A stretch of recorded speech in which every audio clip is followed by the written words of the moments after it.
넌 포기하고 싶은 꿈 Until the end of time 지금 난 간절히 원해. Assalamualaikum warahmatullahi wabarakatuh. Perkenalkan, nama saya Nafila Sabrina Jamal, NIM 091158172503, Prodi Pendidikan Vokasional Seni Kuliner. Di sini saya akan menjelaskan materi tentang pendidikan anti korupsi bab kedua, korupsi, integritas, dan sejarah perkembangannya. Isu dan fenomena korupsi yang ada di Indonesia merupakan persoalan yang senantiasa hangat dibicarakan. Pemberitaan yang tertulis di laman-laman berita setiap hari seolah tidak pernah kosong dari berita yang mengisyaratkan adanya tindakan koruptif dalam kehidupan masyarakat. Sejarah korupsi dan integritas. Korupsi adalah salah satu persoalan yang selalu aktual di Indonesia.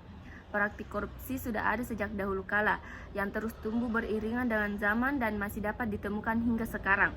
Sikap permisif terhadap praktik korupsi bagi sebagian masyarakat diantaranya dilandasi oleh lemahnya pemahaman mereka terhadap apa itu korupsi dan warisan budaya feodal yang telah mengakar sejak dahulu kala. Pengertian korupsi dan integritas. Kata korupsi merupakan kata yang diserap dari bahasa asing. Secara etimologis, kata korupsi berasal dari kata corruptio yang merupakan bahasa Latin.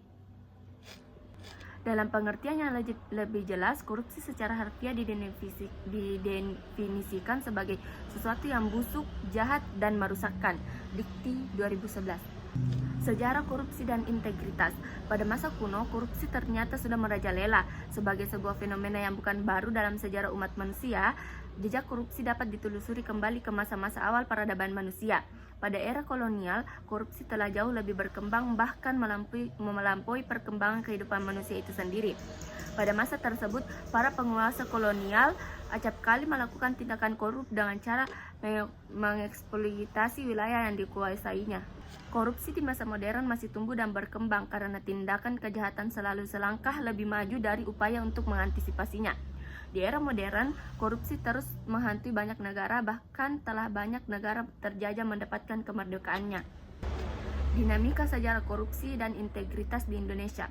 Pada masa kerajaan tradisional, Indonesia belum terbentuk dan masih berupa kerajaan-kerajaan kecil yang tersebar di kepulauan Nusantara. Di era kerajaan-kerajaan Islam, korupsi juga nampak terjadi di beberapa kekuasaan. Dalam konteks Kesultanan Cirebon misalnya, terdapat beberapa kecurigaan terkait terjadinya praktik-praktik korup oleh para pejabat yang bersangkutan. Saat kekuasaan politik kerajaan-kerajaan tradisional tergantikan oleh hegemoni kekuasaan penjajah asing, korupsi ternyata masih merajalela dan tidak dapat diatasi dengan baik. Pasca kemerdekaan Indonesia, rezim pemerintahan Soekarno melihat bahwa korupsi adalah biang masalah bagi pembangunan negeri.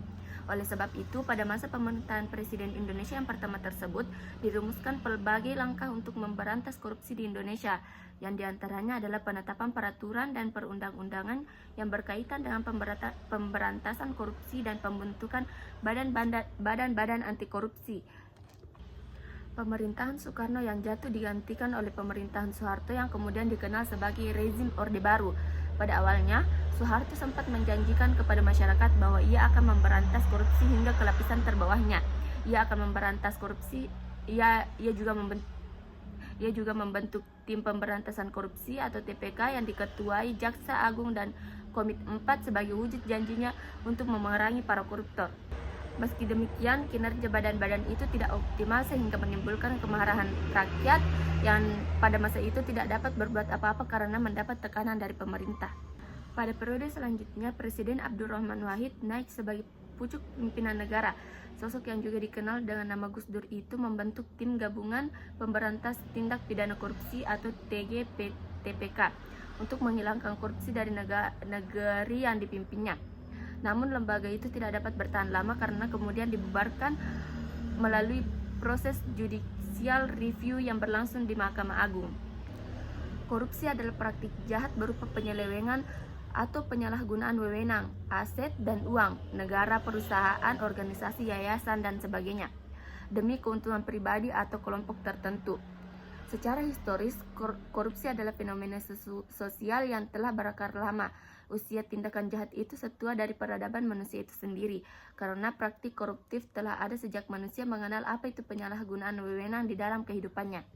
Kemunduran dalam persoalan korupsi terjadi di era kolonial karena saat itu kekuasaan masyarakat Bumi Putra dihegemoni oleh kekuasaan kolonial. Warisan negatif itu terus diturunkan sehingga di era Indonesia modern masih banyak praktik korupsi yang modusnya tidak jauh berbeda dengan apa yang dilakukan oleh para penjajah. Sekian, itu saja dari saya. Wassalamualaikum warahmatullahi wabarakatuh.